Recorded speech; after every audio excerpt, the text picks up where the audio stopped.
ہمارے صاحب یہ کچھ عرصہ پہلے اس متعلق بحث چل رہی تھی کہ جو نابالغ بچیوں کے نکاح کے حوالے سے ساحل ادیم صاحب نے بیان دیا تھا، اس متعلق غامدی صاحب سے بھی میں نے پوچھا تھا۔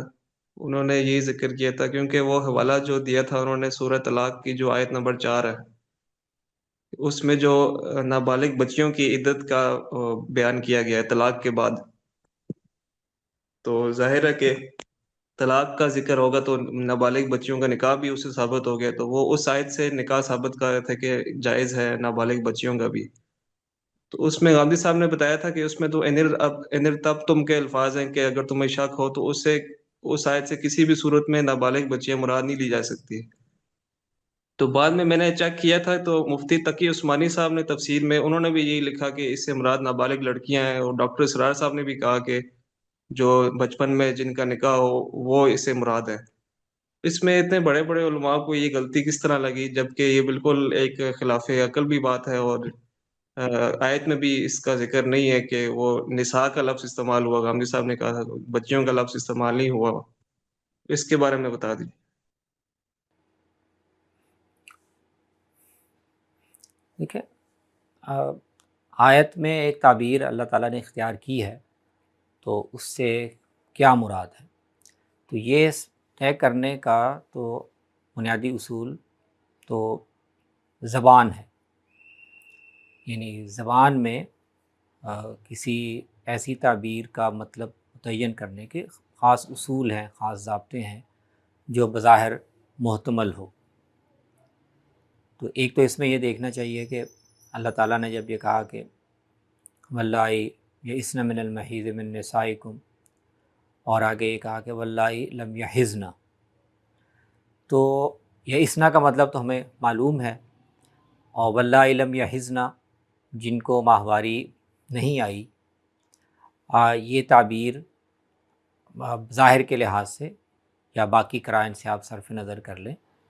تو اس کا مطلب یہ بن سکتا ہے کہ جن کو ماہواری نہیں آئی، یعنی اس وجہ سے کہ ان کی ابھی عمر وہ نہیں ہوئی، اور یا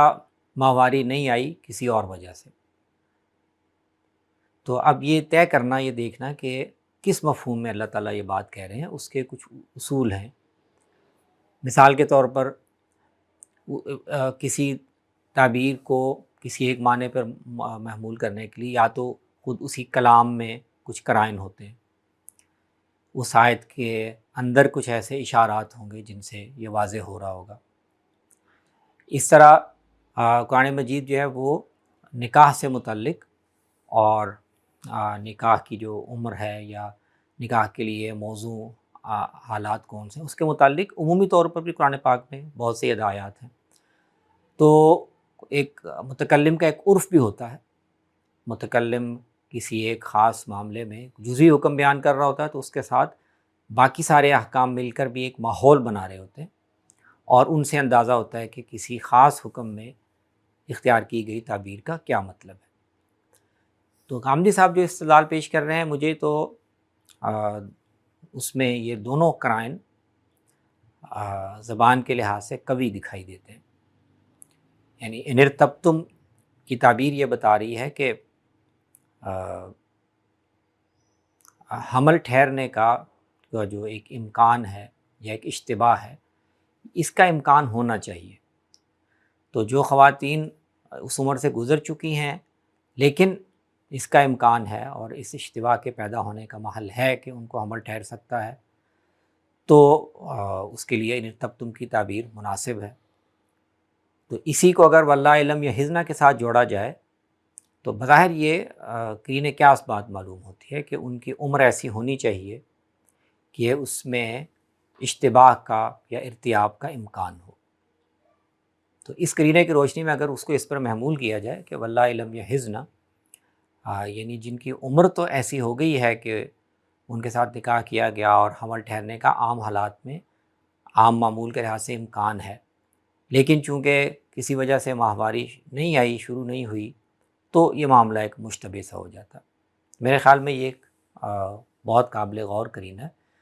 اور دوسری بات یہ کہ قرآن پاک مجموعی طور پر بھی جب نکاح کے متعلق بات کرتا ہے تو ان سب جگہوں پہ ایسے ہی لگتا ہے کہ وہ نابالغ لڑکوں یا لڑکیوں کی بات نہیں کہہ رہا.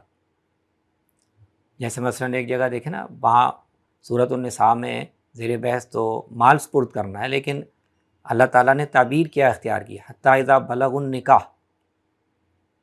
یعنی جب وہ ایک نکاح کی عمر کو پہنچ جائیں تو اس کے بعد پھر تم دیکھو کہ کیا وہ ان کے اندر رشد ہے یا نہیں ہے. یا قرآن مجید کہتا ہے فَانكِحُوا مَا طَابَ لَكُم مِّنَ النِّسَاء، جو خواتین نکاح کے لیے موزوں ہوں ان سے تم نکاح کر سکتے ہو. اس طرح اور دوسری جگہیں ہیں جس میں وہ خواتین کی طرف نکاح کی نسبت کرتے ہوئے ان کی طرف ان کے اختیار کا حوالہ دیتا ہے کہ وہ اگر نکاح کرنا چاہیں تو ان کو نہ روکو، اور وہ اپنے بارے میں جو فیصلہ کرنا چاہیں تو ان کو کرنے دو. تو یہ ساری تعبیریں جو یعنی قرآن ایک پورا ماحول ہے نا جس کے اندر وہ بات کر رہا ہے نکاح کی، تو اس سے بھی یہی قرین قیاس ہے کہ وہ چھوٹی بچیوں کی جو بھی فیصلہ کرنے کی پوزیشن میں نہیں ہیں، جن کے فیصلے کا عرفاً یا شرعاً کوئی یعنی اس طرح اعتبار نہیں کیا جا سکتا، تو ان کی بات نہیں کر رہا. تو یہ تو ہے یعنی کلام کے اندر سے وہ کرائیں. باقی یہ بات جو نا کہ زیادہ تر یہ بات ٹھیک ہے، زیادہ تر مفسرین نے اس کا مطلب یہی لیا ہے کہ جو کم عمری کی وجہ سے، کم سنی کی وجہ سے ان کو ماہواری نہ آئی ہو. تو یہ بھی ایک یعنی سمجھ میں آتا ہے کہ اگر آپ کے کلچر میں یا بعض روایات میں یا بعض تاریخی واقعات سے آپ کے سامنے ایک جواز موجود ہے کہ کم سن بچیوں کے بھی بعض نکاح ہوئے ہیں، یا بہت سے ثقافتی جو ماحول ہے ان میں ان کو روا مانا جاتا رہا ہے، تو اس ذہن کا اس طرف جانا کہ ہاں اگر یہ عملاً یہ ہو رہا ہے تو آپ قرآن کی ایک آیت پڑھیں اور آپ کا ذہن اس طرف چلا جائے، تو یہ بھی انسان کے فہم پر اثر انداز ہونے والی ایک چیز ہے. اور یہ سمجھا جا سکتا ہے کہ کیوں مفسرین کا یا اہل علم کا ذہن عام طور پر اس طرف گیا. تو یہ دونوں پہلو ہیں جو میرے خیال میں قابل لحاظ ہیں. اور اس میں جو